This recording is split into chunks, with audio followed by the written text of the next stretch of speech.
Buletin Didik 10 November bersama saya Fazilah Ani Harun. Assalamualaikum dan salam sejahtera. Penceritaan suasana dalam sel dan bilik akhir sebelum banduan dijatuhi hukuman gantung menarik minat murid mendekati pameran hukuman penjara pada Karnival Hal Ehwal Murid di Sekolah Kebangsaan Ujung Batu di Kangar. Karnival selama sehari itu terbuka kepada ibu bapa dan komuniti setempat termasuk pelajar dari sekolah berdekatan. Selain penerangan yang diberikan pegawai dari Jabatan Penjara, terdapat juga pameran bermotifkan hukuman sepanjang zaman serta peralatan yang digunakan bagi tujuan tersebut. Ini sekaligus mendidik murid mengenai bentuk-bentuk jenayah dan hukumannya. Tahu dah pasal ni. Seronok? Sebab boleh kenal pasal mati gantung, lepas tu kena rotan, lepas tu ada barang-barang yang larangan buat masuk dalam penjara, macam dadah, pisau, paku, tembakau. Turut diadakan pameran daripada agensi anti dadah kebangsaan AADK, polis serta pameran pendidikan. Dianggarkan lebih 500 pengunjung hadir ke karnival itu yang diadakan sehingga jam 2 petang tadi. Usahawan dan komuniti luar turut dijemput membuka gerai jualan. Secara tidak langsung memberikan murid pengalaman dalam menguruskan wang ketika urusan jual beli. Ya, kaedah membeli, kaedah berhubungan dengan rakan-rakan dan juga penting juga untuk ibu bapa sebab kita adakan untuk simpanan, SSPN, tabung haji, bank Islam dan juga agensi-agensi kerajaan yang lain. Dengan ni orang kata apa? Mereka tak perlu ke pejabat sebab dah datang ke sekolah. Center di sini. Ya. Difahamkan SK Ujung Batu merupakan sekolah pertama di Perlis yang menganjurkan karnival sedemikian selepas pandemik COVID-19. Mulanya sekadar mencuba kemampuan diri, akhirnya pulang dengan kejayaan. Adik Mukhris Amir Izzuddin Abdul Rauf, pelajar orang kurang upaya OKU dari Sekolah Menengah Kebangsaan Batu Sapi Sandakan, Sabah, berjaya memenangi emas dan memecah rekod kebangsaan acara 100 dan 200 meter para sukma baru-baru ini. Kejayaan pelajar berusia 16 tahun ini diraih dan dikongsi bersama rakan-rakan, guru dan PIBG di sekolahnya. Walaupun ringkas, ia penuh bermakna. Acara yang menang 100 meter, 200, 400. Acara yang pecah rekod 100, 200 meter.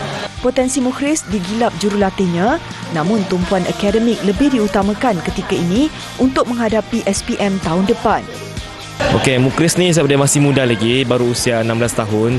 Jadi saya sekarang ni tidak terlalu tekan sangat dia punya pencapaian. Saya cuma bagi dia latih dulu seperti biasa sebab kalau boleh capai dulu tempoh matangnya selepas 18 tahun baru saya push lagi. Dia memang ada harapan untuk pergi lebih jauh. Contoh yang paling mudah hari ini kita dapat lihat adik Mukhris telah memecahkan 2 rekod kebangsaan di dalam 100 meter dan 200 meter. Dan saya pun sungguh gembira dan terharu dengan keputusan yang telah kita dapat kecapi. Memberikan pendedahan awal mengenai sejarah dan perkembangan sektor sawit negara selain memupuk pemikiran kreatif dan kritis dalam kalangan pelajar. Menerusi matlamat itu, Kementerian Perusahaan, Peladangan dan Komoditi KPPK menganjurkan pertandingan pidato Hargai Sawit Malaysia. Penganjuran menerusi Majlis Minyak Sawit Malaysia MPOC dengan kerjasama Kementerian Pendidikan KPM itu membabitkan pelajar sekolah rendah dan menengah di seluruh negara. Melalui pertandingan secara dalam talian ini, sejumlah 1,828 penyertaan di bawah kategori 12, 15 dan 18 tahun diterima. Video perlu dihantar menggunakan bahasa Melayu atau Inggeris dengan durasi 3 hingga 5 minit mengenai topik pilihan masing-masing berkaitan minyak sawit Malaysia. Hasil saringan 221 video disenarai pendek berdasarkan kriteria ditetapkan, antaranya kreativiti pembentangan slide, keyakinan menyampaikan pidato dan ketetapan maklumat disampaikan. Pemenang akan menerima hadiah produk berasaskan sawit sumbangan FGV Holdings Berhad. Pertandingan juga bertujuan mengasah bakat pelajar dalam pengucapan awam sekaligus membina keyakinan diri dan membentuk personaliti yang baik. Ia turut berupaya menyuntik semangat patriotik dalam kalangan pelajar, seterusnya mendorong mereka mempertahankan industri itu sebagai khazanah negara. Selari dengan pendekatan kementerian sebelum ini yang berhasrat memberi pendedahan berhubung fakta dan sumbangan sektor sawit, 300,000 naskah buku Mari Kenal Sawit diberikan secara percuma kepada pelajar sekolah rendah dan menengah di seluruh negara. Program jelajah Mari Kenal Sawit turut dijalankan di 100 sekolah menengah di Semenanjung. Penerapan program ini sejajar dengan matlamat ke-9 Sustainable Development Goals iaitu memperkasa bidang industri, inovasi dan infrastruktur. Menerusi setiap inisiatif dilaksanakan, kementerian yakin ia dapat membantu memberi imej positif kepada industri sawit negara di samping mempromosikannya ke seluruh dunia.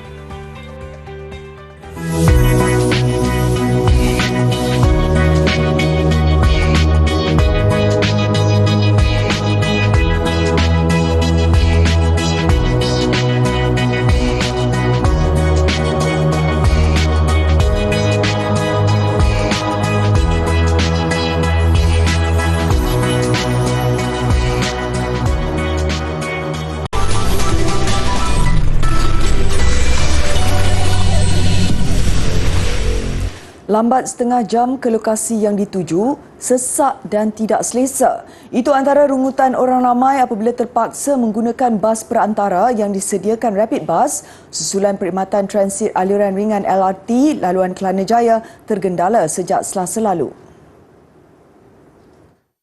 Tinjauan mendapati sejak jam 7 pagi di stesen LRT Pasar Seni mendapati keadaan agak terkawal tetapi berlaku sedikit kesesakan apabila orang ramai keliru dengan arahan dan terpaksa berebut-rebut untuk menuju ke destinasi masing-masing. Saya menggunakan sepenuhnya public transport.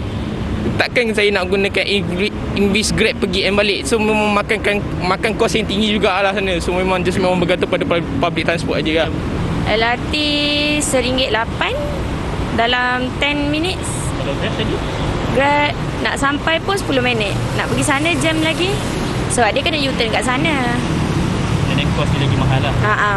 Rata-rata pengguna juga mengeluh kerana menggunakan perkhidmatan bas dan e-hailing bermakna mereka terpaksa menempuh kesesakan lalu lintas dan terpaksa mengambil masa yang lebih panjang untuk tiba ke destinasi. Mereka turut berharap isu itu dapat diselesaikan secepat mungkin dan pihak Rapid Rail perlu lebih bersedia di masa hadapan.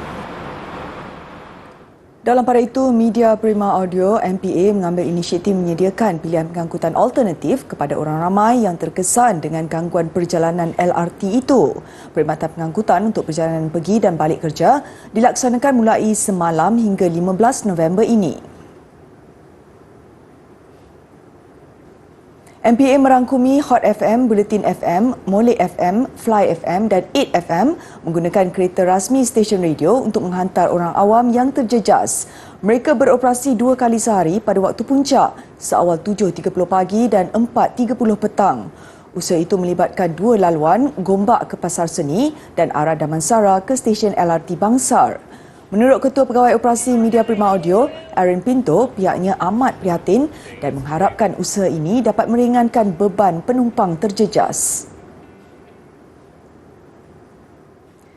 Kempen mendidik pengundi giat dijalankan Suruhanjaya Pilihan Raya SPR menjelang Hari Pengundian Pilihan Raya Umum ke-15 pada 19 November ini. Menerusi video yang dimuat naik Facebook agensi itu, pengundi boleh merujuk langkah-langkah untuk menyemak maklumat pengundian melalui aplikasi telefon pintar My SPR Semak atau portal rasmi SPR. SPR mengajak masyarakat khususnya mereka yang pertama kali mengundi agar mengetahui info mengenai lokasi pengundian dan saluran mengundi masing-masing. Dah tahu mengundi kat mana? Saluran berapa? Pukul berapa nak keluar mengundi? Jangan risau. Jom kita buka aplikasi My SPR Semak ataupun pergi je portal My SPR Semak untuk semak dekat mana kita mengundi. Pada PRU 15, 5.7 juta pengundi baru didaftarkan. 1.4 juta berusia 18 tahun, manakala 4.3 juta pengundi yang melepasi umur 20 tahun ke atas namun tidak pernah mengundi telah didaftarkan SPR secara automatik menerusi daftar pemilih. SPR berharap agar lebih ramai dapat menunaikan tanggungjawab mereka pada hari pengundian 19 November nanti.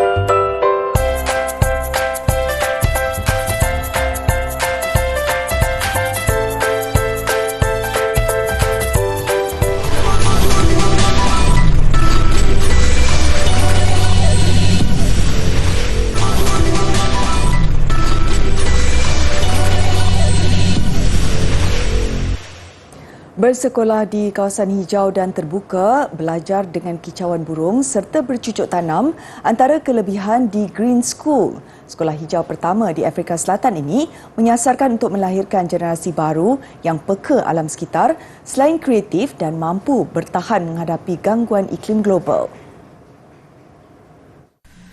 Menurut pengasas sekolah ini, Alba Brand, idea mendirikannya tercetus pada 2017 selepas dia terlibat dengan inisiatif yang sama di Bali, Indonesia selama 6 bulan. Pengalaman itu mengubah kehidupannya. And it was this amazing family experience. And we really wanted to create that same experience for our children in our local context. We love living in South Africa. So we came back, we searched for land, we designed the campus, we built during COVID. Mereka kemudiannya mula menanam tumbuhan dan sayuran tanpa bahan kimia sebagai persediaan sebelum sekolah dibuka tahun lalu. Hasilnya bukan sahaja dapat dinikmati sebagai sumber makanan, ia juga mewujudkan biodiversity dengan menjadi tempat persinggahan dan habitat haiwan seperti rama-rama dan lebah.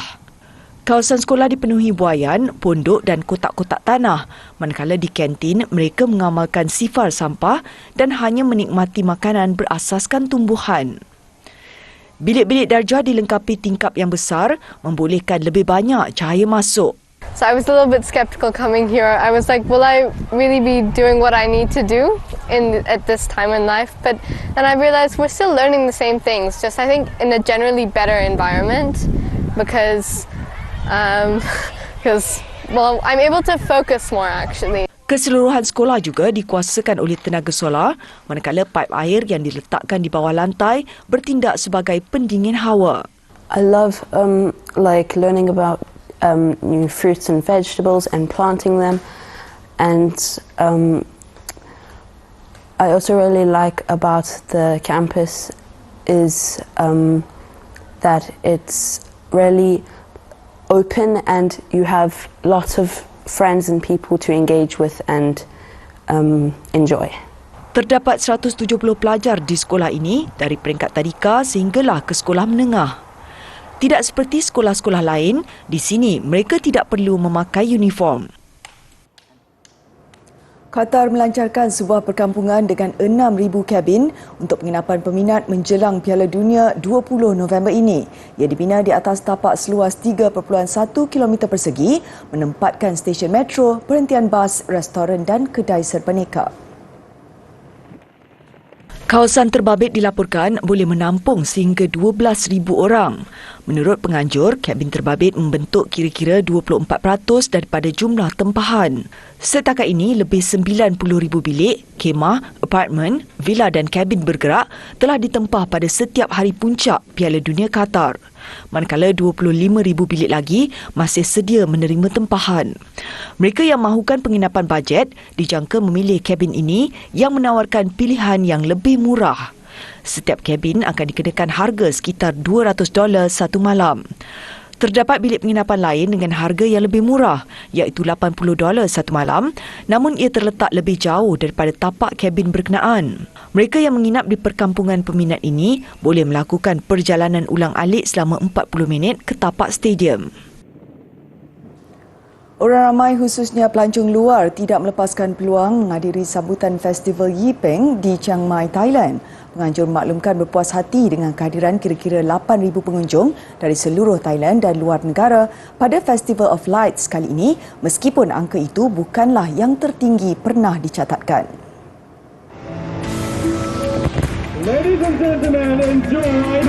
Yipeng adalah tradisi turun-temurun di Thailand bagi menandakan berakhirnya musim monsun, namun pada masa kini diraikan serentak dengan Loi Krathong.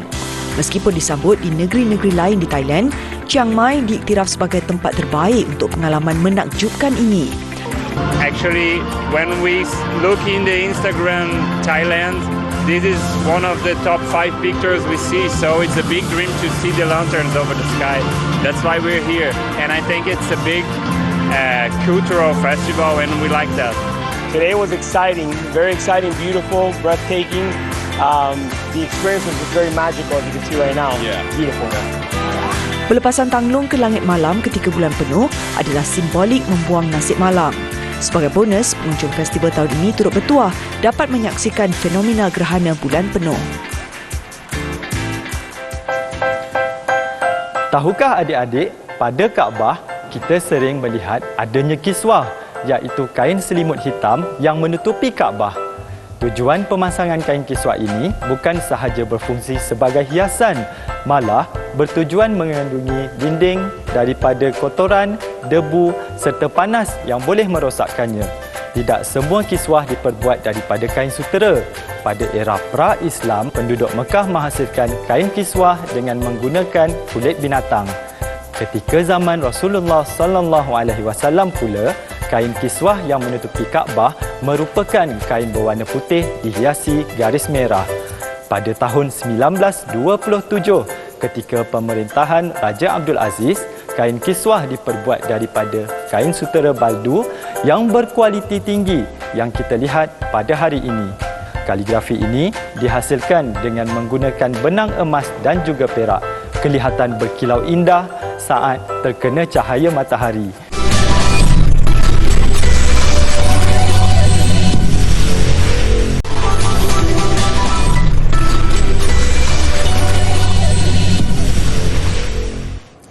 Sukan tumpuan seluruh peminat sukan tempatan terarah kepada saingan Piala Sultan Azlan Shah 2022 di Ipoh, Perak malam ini apabila skuad hoki kebangsaan menentang Korea Selatan di pentas final. Harapan tinggi disandarkan kepada anak buah Arul Selvaraj bukan sahaja untuk membalas dendam ke atas lawan sama, tetapi paling penting melakar sejarah menjulang trofi kejuaraan buat julung kalinya. Selepas kekalahan pada kempen Piala Sultan Azlan Shah 2019, 4 pertemuan telah berlangsung antara Malaysia dan Korea Selatan termasuk perlawanan pembuka tirai kempen kali ini. Korea Selatan lebih mendominasi melalui 3 kemenangan dan 1 seri. Pada pertemuan terakhir kedua-dua pasukan pada 1 November lalu, Malaysia kalah 0-3 dengan ketiga-tiga gol Korea Selatan adalah menerusi pukulan sudut penalti. Namun dengan mula mempamerkan kebangkitan kini, The Speedy Tigers tampak positif untuk kembali mencipta kemenangan. Yang jelas ia turut menjadi detik penting buat pemain-pemain muda terutamanya mendapatkan status antarabangsa dan kejuaraan untuk pengalaman yang cukup bermakna. Dan kehadiran penyokong pada aksi final jam 8 malam ini diharap menjadi tonik terbaik buat pasukan negara yang kini hanya selangkah lagi untuk mencipta sejarah baru. Putrajaya meneruskan dominasi pada saingan rugby Piala Agong.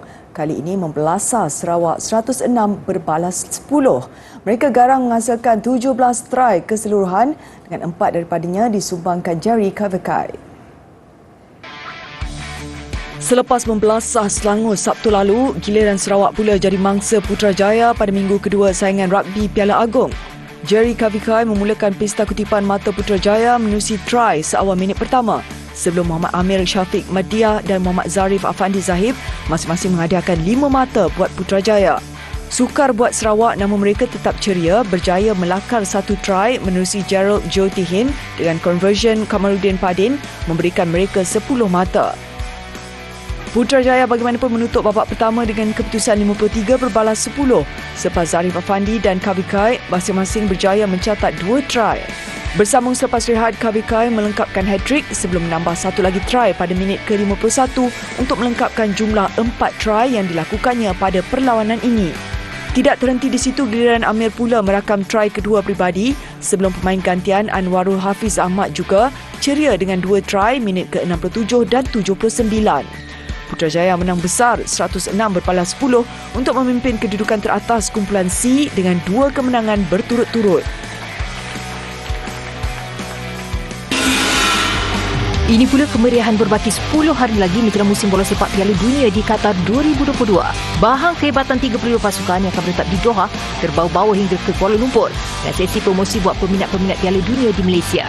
Menjadi tipuan siang tadi, bola rasmi kejohanan yang dinamakan Al-Rihlah dipertontonkan kepada umum. Al-Rihlah yang bermaksud sebuah perjalanan dalam bahasa Arab adalah bola rasmi ke-14 yang dicipta khusus untuk Piala Dunia pada edisi kali ini. Bagi peminat, anda boleh mengunjungi kesemua 5 lokasi roadshow bola rasmi Piala Dunia bermula di Pusat Membeli Belah Tambui Perami, Peti Terengganu, Pulau Pinang, Johor dan Melaka sepanjang Piala Dunia berlangsung kelak. Kesemua bola edisi Piala Dunia sejak edisi pertama hinggalah Qatar 2022 dipamerkan, termasuk jersey pasukan bertanding selain pelbagai aktiviti menarik yang disediakan. Everybody gets excited. This is one of the, could say, the world stage event, which is the biggest on earth, and it excites everyone around the world.